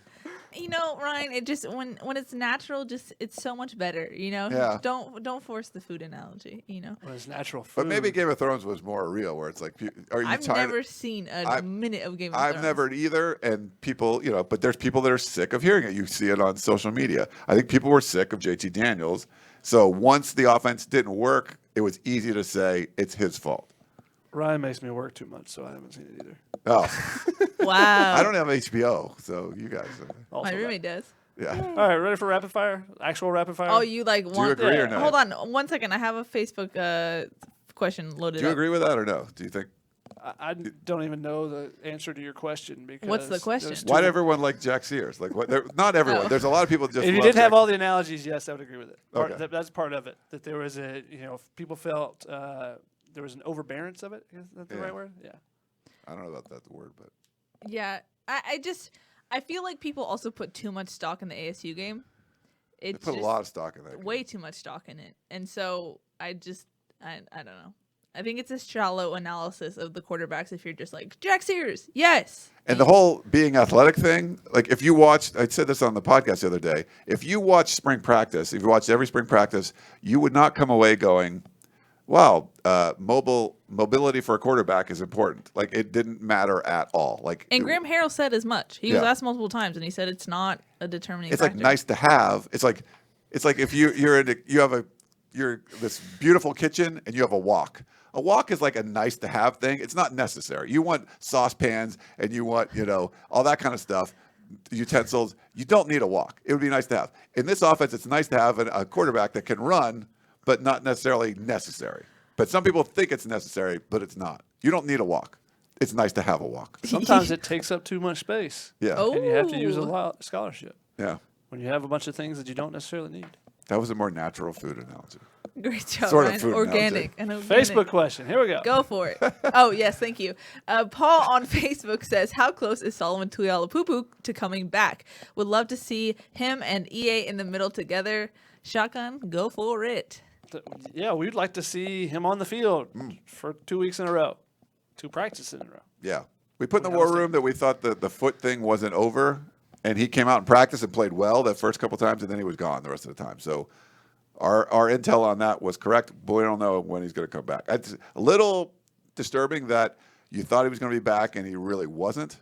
He thought he was going to be back last summer. When we talked to him for signing day after he committed to USC and signed with the Trojans in February, he said he expected to be ready in summer for the workouts. That never happened. Then it was fall. Okay, we see him in fall. He doesn't do anything. Okay, now, spring is not going to happen. Now, it's just a continuing thing. Until we see him for 2 weeks straight, it's a question that we can't answer. Yep. I like your picture, Paul. He's got the American flag in the background, a goatee going. Nice job. It looks very fratty, to be honest, Paul. I'm sorry. Fratty? It does. It kind of looks like he's coming back from a war or something. I don't know. I think it's badass. No? Let us know, Paul, about the story. Shotgun, go for it. HR Picking Stuff wants us to know that Coach Harvey Hyde has won more games than Ryan Keely and Shotgun combined. I'll trust his eyes. That's true. Coach Harvey Hyde picked Jack Sears. The so that's caveat is, though, not to put Coach Hyde on blast, he did only show up for Saturday scrimmages and not the whole camp. He did. So, and sometimes Jack Sears looked better than he did on those days. But yeah, Harvey Hyde won a lot of games. He's done, he'll forget more about coaching than all of us will ever know. But, True. Very true. We all have our opinions. We watch practice and we tell you what we think. True. And my name doesn't have it's KELYHR, so just get it right. I'm just kidding. Go for it, Shotgun. Jasper, assuming we have no first rounders this year in the draft, which is likely the case, which player in this year's draft class will be a steal for a team that picks him in the later rounds? Ooh. I'm kind of thinking Iman Marshall is going to do well. I think he's going to be one of those 5-star guys that actually performs well. So maybe he's like a 5th or 6th round pick, but makes a team like a Nickel Roby and then just has a good career. That's just a gut feeling. You guys think? I was kind of thinking Marvell Tell, too. Yeah. So he's just a super freak athlete. So if he puts it all together at the next level, he's got it. Yeah. And I'm very curious about the fact that the NFL scouts are swapping both of them. Some of them see potentially. There's some of them see Biggie Moore as a safety and Marvell Moore as a corner. So I'm like, what are they seeing that necessarily USC's coaches didn't necessarily see? So curious about that. Jennifer also asked, do you think Toa will get drafted? No. While preparing for the draft, is Porter still in school? Scourge77 asks. Usually when players announce their intention to go to the draft or they graduate and they are preparing for the draft, they are not still in school. Every once in a while, a guy has like one class left and he'll do it. But usually they want to focus all their attention, all their energy on training and getting ready for the draft, the combine, the pro day, all that stuff. So it's not normally the thing. Same thing with basketball players. Like Kevin Porter Jr. is already out of school. He's not at USC anymore. Yeah. And with Porter, he's working it. Like he focused on that all the time anyway, but I think he's 100% doing that now, especially coming back from the injury. Killer B, do you think the new offense is going to give some players an opportunity to be All-Americans? Andre Dillard was a third-round, third-team All-American. So it can help, it can hurt at the same time because you don't block for as long as far as offensive linemen. So it's harder to kind of get that notoriety. Oh, that guy holds up against this defender or whatever. But the skill players, that's where you have an opportunity to put up big numbers. And if you have some highlight plays, then you can work your way up. I mean, guys like Baker Mayfield or Hollywood Brown in that offense at Oklahoma, those guys have put up really big numbers and been All-Americans. Yeah. I'm interrupting this for an update. So I looked at Paul's picture more in depth, and I was totally wrong. I'm sorry. He says 20 years ago, underway on a submarine off the coast of South Korea. So Ryan was exactly right. Pow. Sorry, Paul, about that. I retract my statement. Something else from 20 years ago. Jesse asked, did R.J. Soward ever play in the league? Because Keely didn't know who R.J. Soward was, really. Oh. And they were kind of debating that in the comments. No, sorry, guys. Yes, he did play. He played 13 games with the Jaguars. He made 2 starts. He made 14 catches out of 34 targets. 14 catches out of 34 targets. That's not a very good catch percentage. 154 yards and 1 touchdown. That's also possibly that the Jaguars were that bad. I think it was the Jaguars were that bad when he was there. So, the quarterback may not have been accurate. So he had a cup of coffee in the NFL. Yeah, that was it. Dennis Campbell, who's the next coach? Clay Helton. Clay Helton will be the coach tomorrow, and in August and September. And that's all I'm going to say. Question, are we in the hunt for some big-time O-line prospects in the 2020 cycle? I think it starts with the triple M's. Jonah Monheim, Miles Murrell, and Drake Metcalf. Those are the 3 biggest targets for USC. Also, guys like Jeffrey Percy, who's a little bit of a project. Andrew Gentry is a Colorado offensive lineman. 6'8" Tosh Baker from Arizona. He's got the length and the size they're looking for. So there's some names for you there. Yeah. Dagon. Don't hire within the Trojan family because you lost hiring privileges? You see that intonation for the question? For me. Yeah. No, if the person is qualified, why would you hire them? You are losing credibility to stupid statements like that. Nice. Ooh. Here's the problem. You've based all of your hiring for important positions solely on knowledge that they are USC people. Like, the only reason Lynn Swann was hired is because he played football at USC. The only reason Pat Hayden was hired. Would anyone else have hired Lynn Swann to be their athletic director? No. Anyone? No. Like a Division II school? No. Pat Hayden? No. They want to hire someone that's been an athletic director before. Would anyone have hired? Who was going to hire Steve Sarkisian after the Washington job? He was almost getting fired there. USC, a better program than Washington, goes out and hires him. Takes Lane Kiffin away after 1 year at Tennessee. There's the reasons they hired these people is because of their familiar. They were familiar with them. They were from Pete Carroll or whatever. Clay Helton, was any major college program going to hire Clay Helton as the head coach? No, USC did because he was already there. The problem is USC only looked at the fact that they knew them, the being familiar with them. That's it. So that's why you lose the privileges. Stop doing it. If you're focusing on that, only hire based on the experience that they have and they're qualified. You said qualified candidates. All those people I mentioned were not qualified candidates. That's why you got away from it. You've lost your you lost your privileges. If you have a kid, you want another food analogy, and you say, "Hey, son, you can have 2 cookies." And then he goes and he eats 10 cookies. And then you do it again. You're like, son, make sure you only eat 2 cookies this time. He eats 15 cookies. You lose your cookie privileges. USC's lost their cookie privileges. I'm going to give you the 2 cookies from now on. You don't get to do whatever you want. So who was that? Dagon, bam. That's what you got. Interrupting for a Facebook question. Will says, how do we expect to see the tight ends used in this offense? It used to be an elite group. Last year, it seemed to be a distant afterthought. Last year, it was a terrible group. It was the worst rated group of any players on the team, where 3 of the bottom 4 were tight ends. The question is if they find anyone they think is a mismatch. If they have a mismatch, they will use it. You'll split him out. You'll have him inside. You'll do some different things. Jason Morrow from Texas Tech. I've used that example several times. Cliff Kingsbury's first year at Texas Tech, he won the Mackey Award, given to the best tight end in the nation, because he was a mismatch and they threw the ball to him all the time. He had over 100 catches. If USC had a guy like Daniel Mortabebe that was healthy, he's a mismatch. And you can get one-on-one matchups in this offense, and he's a guy that you would throw the ball to a lot. The other guys that are on the roster have to prove themselves that they can be that mismatch and they can catch the ball, Josh Follow, because he's the guy that's supposed to be the receiver tight end, and he has not consistently caught the ball. So he's got to catch the ball better. And if he does that, maybe they'll use them more often. The guys that are coming in with Jude Wolfe and Ethan Ray, those guys are pretty dynamic. We'll see if they get opportunities as well. Yeah, I wouldn't look at it as, okay, you got to have this many tight ends, you got to have this many running backs, and this many wide receivers. I think Graham Harrell's looking at it as like, we want to get the best players out there. So if 3 tight ends emerge as amazing players, they're going to be in the mix. If it's only Josh Follow and he's the only, then he'll be in the mix. But it's going to be get the best players out there. And like Shotgun said, put them in mismatch situations. But they'll use a bunch of tight ends. If they have a bunch of talented tight ends that can catch a football, they're not putting their hand on the ground and doing a lot of road grade blocking or anything in this offense. But if they can go out there and catch the football, they're going to be in the mix. But if the top pass catchers are all 8 of them are wide receivers, then you're not going to see as much from the tight ends. People enjoyed the return of a Ryan rant, by the way. Thanks. LDR. Hashtag Ryan Rant. LDR, do you think Keenan Christon will return kicks once he's on campus along with ITS? ITS hasn't necessarily been the guy that's returning kicks. No. I think that Keenan Christon has a chance to be in that mix, though. He put up Speed some. He has. He put up some big track numbers recently. I think. Yeah. Yeah. David, hey, Keely, how come we have such a horrible fan base? How can we base Helton's success off of one bad season? Because it's more than one bad season.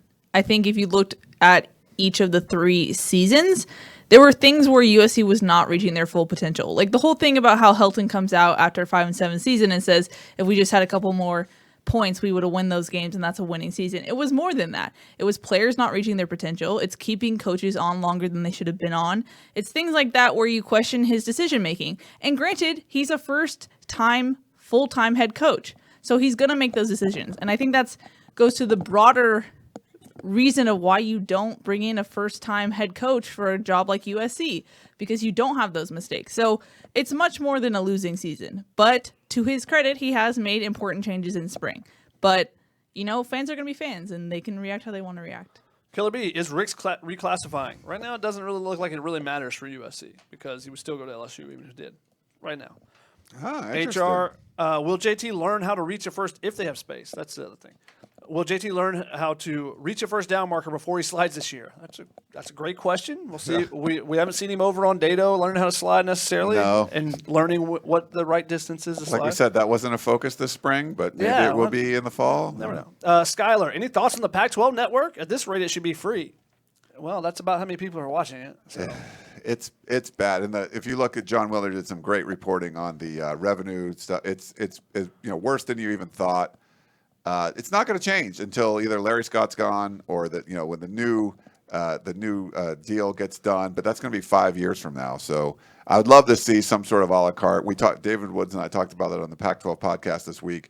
Where would you pay like $10 or $15 if you could get the Pac-12 network by itself? Like we would probably pay that. You could get it on the app and it'd be cool. But right now you can't do any of that. So it's pretty bad. Unpopular opinion. I like the Pac-12 network. There's some good program now because I get to watch baseball from a lot of different areas. If there's Thursday, Friday games, or I get to watch replays of games, I like all those factors of it. I like the fact that I can watch the 60-minute version of a USC game, so I can tape on that and then watch every play. There's some things they do really well, but it's just the distribution. Like not showing the distribution is the biggest issue. Is the number one issue. The second issue is picking and choosing the right content to show at the right times. UCLA is number 1 in baseball. A couple of weeks back, about a month ago, they played at Stanford, who was number 2 in baseball in the country. Those games were not on Pac-12 network. They showed like Washington State and Utah or something, right? Like it was like awful teams. But that's they don't get it. They don't do it right. And that's a long story, but yes. They do a horrible job. You want to look at bad management, you look at the USC Athletic Department and look at the Pac-12 network. And it's just Pac-12 like overall, not networks. Yeah. Because Larry Scott's, we're a media company. Yeah. Larry Scott's terrible. Killer B, what's the latest on Kyle Ford's knee? Is he going to be ready for PRPs? I do not think he'll be ready for PRPs. Look for him potentially in fall. That's when best chance to be back on the field and doing a bunch of stuff. You don't really want him to go through PRPs and bang knees with somebody or something to have a bad thing. David, hey guys, is a 10-win season a good season? For some, it's horrible. Why is that? No, it would be good this year. Yeah.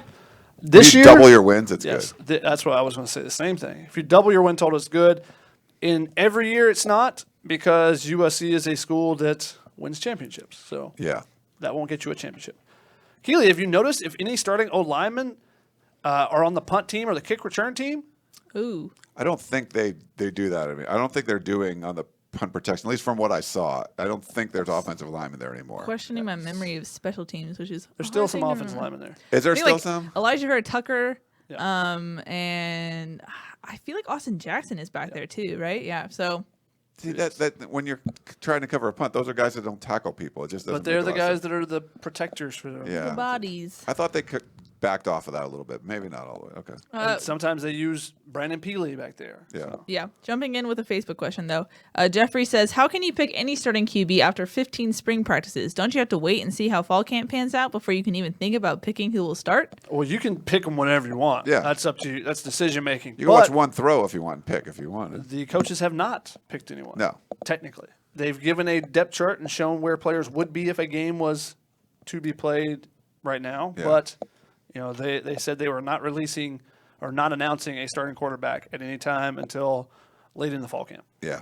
Jeff, this show would be very boring if we just waited till after the game and then talked about what happened and just say, we'll talk to you in September. So we got to, we do a little speculation. True. Angel, if USC makes the playoffs, would everyone still say that Clay is incompetent if they make the playoffs? No, I think he'd win more people over. They were saying that early, and then he made won the Rose Bowl, and then he won a lot of people back. But even the Cotton Bowl year, there was just still a lot of detractors. So if he ended up making the playoff by changing the offense and stuff like that, yeah, he would win a lot of the people back. Now, there's still some people that would be like, nope, he's terrible, and that's never going to change. But there's the independent vote, the middle ground, the undecideds have pretty much gone off the Clay Helton bandwagon. A lot of those would come back on if you made the playoffs. Mm-hmm. Yeah, some people still think Gus Malzahn is a terrible quarterback. I mean, a terrible coach, even though they won a national championship. Yeah. No, they didn't. He didn't. No, he made it to the championship. Lost to Florida State. Yeah. Some people still think it's terrible. Is John Jackson really good, or are they just thin at wide receiver? A little bit of combination. I mean, we haven't, like, in the one-on-ones, he doesn't go against scholarship guys because there's that limited numbers. So he dominates the one-on-ones. But he's also made plays on the second team and stuff. We haven't seen him on the first team necessarily, so it's a little bit of a combination there. Yeah. We'll see in the fall more. I mean, he was a good player and stuff in high school. I think he can, he's just got to develop and grow, and I think he will. He's like Deontay Burnett light to me. Yeah. I think that Deontay Burnett's probably a little bit better of an athlete, but both of them catch the ball really well. Yeah, but a heavier version of Deontay Burnett. Yes. Even though he's Deontay Burnett light. Yes. That is correct. Funny, Ryan. Thanos asks, who of the potential undrafted USC players will make an instant impact in the NFL? Instant impact. Undrafted? You don't usually make an instant impact as a bit undrafted player. That's tough. That would be, maybe if somebody is a kick returner or a special teams maven, and I don't think there's a Soma Vanuku in this group. Yeah. But if I'm guessing, if I'm just making a guess, I would go with Jenny Harris because he's very versatile. He is. He can play on special teams. He can return if you need him to. He can do a lot of different things. Yeah, he could get into a camp and be like, wow, this guy can make the roster. So that's good call. Jumping in with a Facebook question, Ryan, you started this. Desi on Facebook says, do you think USC would do a mid-season firing if USC gets off to a bad start? It's very tough first 6 games. I've said this before on the show. I think last year Lynn Swann was not going to make a change at head coach. I think this year, just gut feeling, he's much more open to it. If they start off like 2-4, I could see that happening. Interesting. Just my take. Some people say no. But you would have asked me last year if they go 5-7, is he going to be fired? You'd say 100% yes. Yep. That didn't happen. But my gut is 2-4 start. There's going to, with the new Coliseum, not a lot of people showing up. The home games are going to be poorly attended. More, there'll be more fans from opponents there. I think there would be a lot of pressure with the new president, and there would have to be some sort of change. That's if Liv Swann is still the athletic director at that point. Like, we don't know. You got a new president coming in July. Like, that might change. 3 of his employees were arrested by the Fed. So, there could be a change there. So then who knows at that point? Yep. Killer B, when will this year's class report to campus? That will be, depending on when they start summer classes, will be in June or July. Some of them go with the first grouping of classes, the first month. Some of them come for the July ones. So they'll be here in the summer, almost all of them. Maybe 1 or 2 are stragglers. Sometimes they only show up in the fall. How are the DBs taking to the new DB coach? You talked to Greg Burns. What did you think? Yeah, no, it seems to be well. Then he doesn't have a lot of dudes to work with. You got walk-ons in the first team, but it seems like just a little bit different approach. And yeah, it seems like he's doing a pretty good job. And the players we talked to seem to like what he brings to the table. I think it's going to be hard to judge them until you get all the dudes in the fall. That's really a group you want to watch when everyone's there. More people are healthy, and he'll have a lot more depth to deal with. And when fall camp rolls around. 2 more questions. Who's going to be the hardest game of the year for us? Probably at Washington. That is a long road trip for us. If it's for us. Oh, was it? For us. It said for us this year. It didn't say for the team. I'm assuming he's for us. He's talking about the USC football team, not us. At Washington, like that's a playoff contender. USC in September too. It's weird timing. Yeah, USC beat them 2016, and that was a year that the Washington made the playoffs. But Washington's a more talented team than they were then. Chris Peterson's going more from OKGs, our kind of guys, to 4 and 5 star. They have a higher ranked recruiting class than USC this past year for the first time ever, I think. And they have a quarterback this year. They have Ooh. Jacob Eason, but I don't even know if he's been the best quarterback up there. But yes, they had a don't have Jake limitation. Browning anymore. Jake Browning was a limitation in a lot of different ways. But yeah, I think that's going to be the toughest game. What do you think? I mean, Notre Dame, right? That's going to be tough too. But I think Washington early in the season, Notre Dame's like game 6, right? At Notre Dame. It's usually in October. I think yes. it's the 6th game. I think it's the last of the first 6 that are tough because you got, Fresno State at home, BYU on the road, Utah at home, Stanford is at home on the road. Oh, it's home. Stanford's at home. Stanford home, Washington on the road, and Notre Dame on the road. Yeah, I would agree. Shotgun, you said you have one more question? Well, now I have two. Someone asked a second question, but someone asked, is Drake London going to play basketball or football as his main sport? He will start with the football team, and then when the season's over, he will go over to the basketball team. Yeah. So technically, since his scholarship is with football, he will spend more time with them, I would say. So I guess you would call that his main sport, but he's trying to be a true dual sport player. Now, if 2 years in, football's not going well and basketball is, I wouldn't be surprised if he switched over there. Same thing if 2 years in, basketball is not going well, football is. So, because I think if he were to stick to one or the other, I think he could go pro in either sport. Wow. I think he's that talented. But we'll see how it plays out when you're trying to do both of them. Maybe it works all out for him. The last question was from Jasper. Ryan, those cookies in your analogy, are they Oreo double stuff or Chips Ahoy? Oh, well, definitely Oreo over Chips Ahoy. Like, I love chocolate chip cookies, but Chips Ahoy are just kind of like Oreo double stuff. First of all, chewy Chips Ahoy. those are good. I mean, they're all right. Get out of here, Keely. They kind of taste waxy a little bit, but you want Yes. for the Oreo, you got the double stuff Oreo. You take one of the pieces, the chocolate pieces off, eat that or throw it away. The other one, Or then throw it away. you make it a quadruple stuff and you put it together. Wow. That's next level. I think gotta you can do it. actually buy them that way now. They Do have their like quadruple? ultra thin, ultra stuff. They have every configuration Ultra of thin Oreo doesn't you make any want. sense. Peanut butter and jelly, red velvet, doesn't matter the flavor. I need Pete's something different. flavored. Yeah, and we're coming off Easter, like the best Easter candy. So don't at me. But you got the Cadbury mini eggs are Don't at me. freaking awesome. They're so good. Cadbury It's mini eggs ridiculous. are like M&Ms on steroids, and I love M&Ms. And then so good. the Cadbury cream eggs are freaking awesome Wow. too. So now the peanut butter ones, I brought some in for the crew. The Reese's peanut butter eggs, those are that's strong. But the Cadbury ones, like I love those. I have some rapid fire USC related questions on Okay. Facebook if you want to get We should to probably that. wrap it I up. Yes, love yes. chicks, ducks, and bunnies, sweet tarts. That's just me. Sweet tarts. Oh yeah, He brings sweet tarts to practice. It's weird.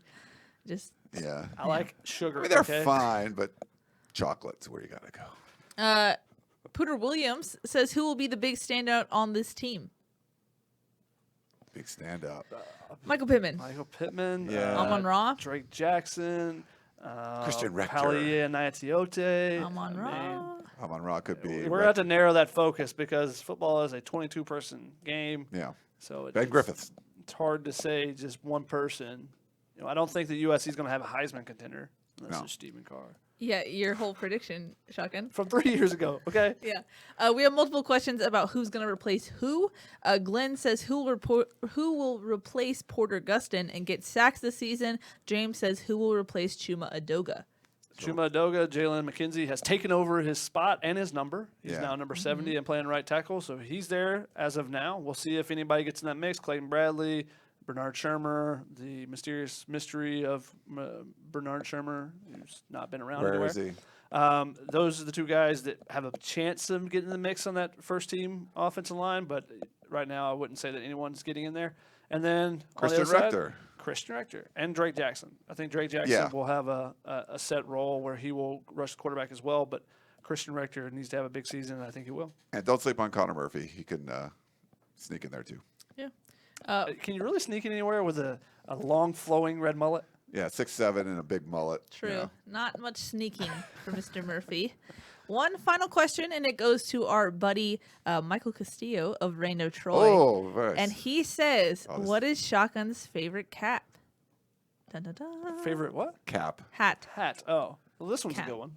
This is Which the one's that? wedding hat. It's his wedding Oh, hat. it's a wedding hat. Yeah. So it's got That he didn't wear at pizza, his wedding. California, Georgia, and what's the other one? And the date on the... And the rings. No, the rings. Oh yeah, he's got the date on. It's a good hat. I also have a. You admitted to being married. Is it the first time? So it's a wedding hat. I didn't say Dun, I got dun, married. dun. Also the like I don't know, what kind of Shotgun, this is camouflage, like, digital camouflage one that I wear all the time. which one is The that light one? blue one that has little dots. Oh, The yeah. one I like the Grays one that you had. That's a What good was one it? too. Which one's that? That's like Homestead Grays. Homestead Negro Grays. League teams. I like your old school Angels one. So I'm biased. I think this question came up because I finally counted them all up because we were moving apartments and I have about 180 right now. 180 hats. Wow.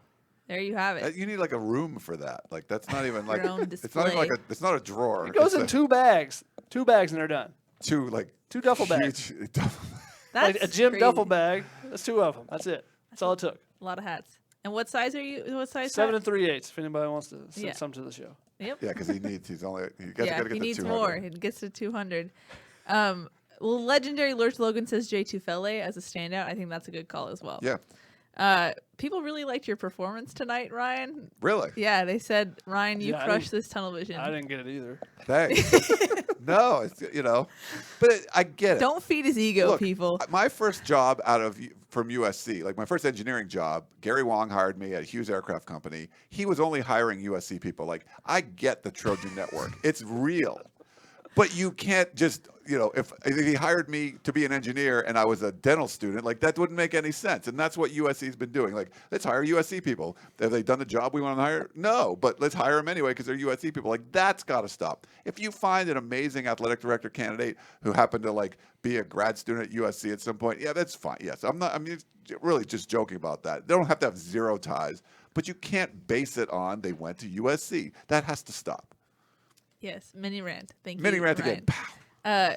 You have a performance critique from Killer B Shotgun. He says he I needs a know. little more attitude next week from you. You're better when you're pissed off, apparently. Keely brings that out of me during Oh. our podcast. Yeah. So.